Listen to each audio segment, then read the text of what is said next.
E aí, já pensou em ganhar muito dinheiro com um canal de corte igual esse daqui que você está assistindo? No primeiro link da descrição temos um aulão para você que quer começar um canal de cortes e faturar muito aqui na internet. Também teremos planilhas que irão te ajudar na hora de organizar a produção do seu canal. Tá esperando o quê?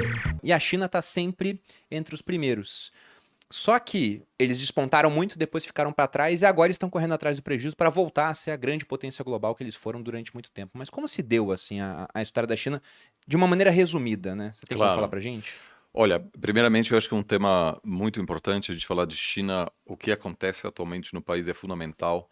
Eu li anteontem um relatório da Goldman Sachs que, de acordo com como será essa reabertura chinesa, o barril de petróleo pode ficar até em torno de $100, que está atualmente em 84 por aí, que teria vastas implicações para a economia global, Isso é mas verdade. também para a economia e política brasileira. Então, para todo mundo que investe aqui no Brasil, é fundamental acompanhar a situação na China.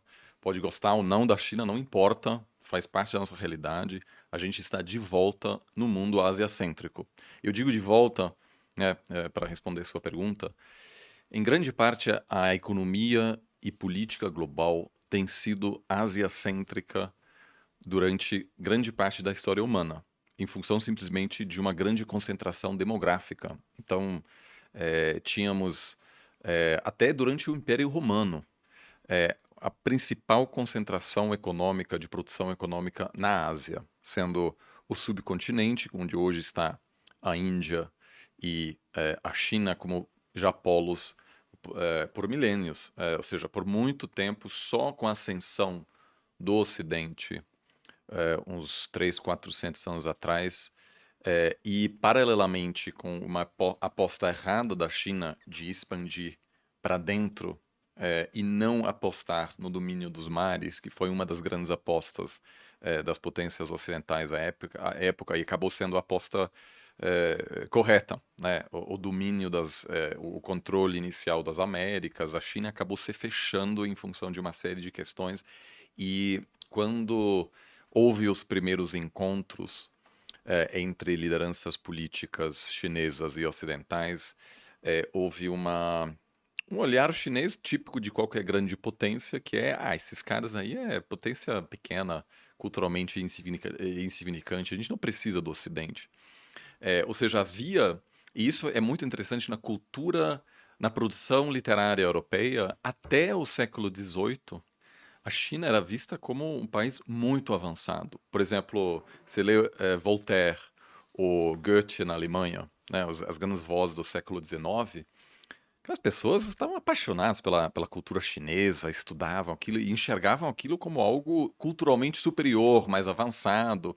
E aí, com as guerras do ópio, né, que foram os primeiros avanços por parte das potências coloniais ocidentais para ocupar partes da Ásia e enfrentar os chineses que, obviamente, representavam um grande mercado para produtos ocidentais. Então, uma tentativa ocidental de penetrar o mercado, que estava sendo muito protegido por parte das lideranças chinesas imperiais à época, ou seja, a China só começou a experimentar com a democracia no início do século XX, chegou a ter eleições, porque como em vários impérios ao redor do mundo, essas estruturas políticas não conseguiam responder às profundas mudanças sociais que estavam acontecendo na China na época.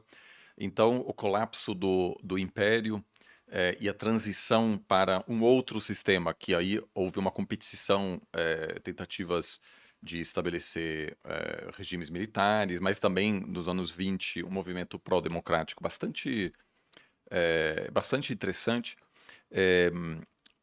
A primeira eleição até deu certo, mas o vencedor da eleição acabou sendo assassinado antes de assumir. E aí a China entrou num conflito que acabou sendo vencido pelo Partido Comunista, e só a partir daí a China se estabelece nos anos 40 e 49 como República Popular que é hoje, que é um capítulo muito curto em toda a história chinesa, né? isso também sempre é relevante quando, e é muito comum ouvir isso quando se viaja para a China, eles dizem, a totalidade da história americana é mais curta do que a maioria das dinastias chinesas, né? Então, é, na China, eu não digo isso que seja uma visão correta, mas na China também é uma visão profundamente chinacêntrica, né? Como nos Estados Unidos também é uma visão Estados Unidos cêntrica, a Europa acha que ainda é o centro do mundo, mas eu diria, comparando todas essas narrativas, a visão asiacêntrica é a mais próxima à realidade, porque durante todos esses séculos, de fato, a China foi a potência dominante e só deixou, isso é muito interessante, só deixou de ser a maior economia do mundo há uns 250 anos atrás. Ou seja, e Muito realmente recente ainda. acabou piorando mesmo, né, o que os chineses enxergam como o século da humilhação com as guerras do ópio, quando forças ocidentais ocuparam os portos chineses, obrigando a China a aceitar produtos superiores, produtos ocidentais. E os próximos 100 anos foram anos de dominação externa, de declínio, de colapso social, que se você vai hoje no Museu da História Chinesa, a parte dedicada a esse capítulo está ficando cada vez menor. Então eu acho que daqui a 50 anos o governo chinês vai querer eliminar isso por completo, né? Porque no fundo a história pré-ascensão do Ocidente é muito mais gloriosa quando, como você disse, a China estava na crista da onda em termos de inovação, de dinamismo. As maiores cidades eram todas na Ásia, né? Se tinha, enfim, em termos monetários, havia muita inovação acontecendo. Um concurso nacional hipercompetitivo e meritocrático para que as melhores mentes pudessem fazer parte da gestão do país, né, da burocracia imperial. Então, uma cultura extremamente sofisticada que, porém, em parte devido à convicção que era única e que não tinha nada a aprender com os outros, acabou não se adaptando às grandes mudanças que aconteceram no Ocidente a partir do século XIX. E aí realmente houve uma arrogância, uma falta de curiosidade, né? No Japão também. E o Japão também passou por um processo de adaptação que foi bastante traumático, mas acabou dando certo.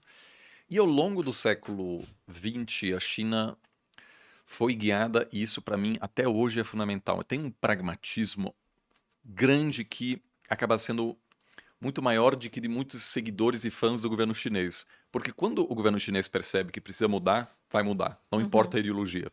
Covid zero, não deu errado, abre tudo. Agora, isso. Que foi uma situação tensa, porque houve uma grande onda de manifestações, Sim, etc. sim. Mas teve uma série de intelectuais que, no início do século XX, fizeram viagens ao Ocidente para entender o que funciona, o que não funciona, o que a gente pode aprender.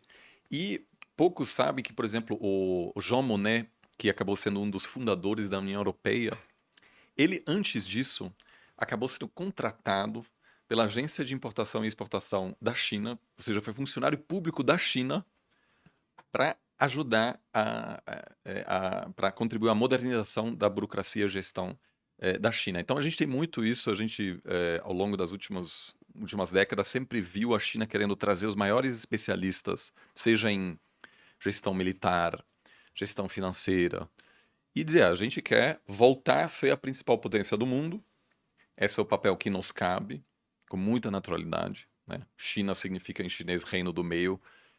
É evidente que o Xi Jinping tem como principal missão encerrar finalmente esse século de humilhação e dizer a China está de volta, né? Como vocês sabem, as lideranças sempre querem trazer de volta o passado glorioso. A gente vê Sim. isso em muitos lugares. Só que no caso da China, isso realmente é uma leitura fundamental. E aí o governo, o Partido Comunista se enxerga, de certa maneira, como a continuação das lideranças imperiais que levaram a cultura, a civilização chinesa ao seu auge. Sempre com toda a mitologia que isso implica, porque a China, como todos os países, precisa de de uma narrativa.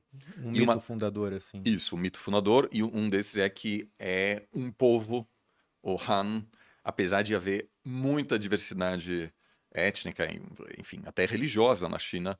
Então, essa ideia de que todo mundo é muito parecido, isso dá trabalho, porque é uma região vasta, mas a preocupação em manter todo esse território unido e estável tem sido, eu diria que ao longo das não só décadas, mas os últimos séculos, a principal preocupação.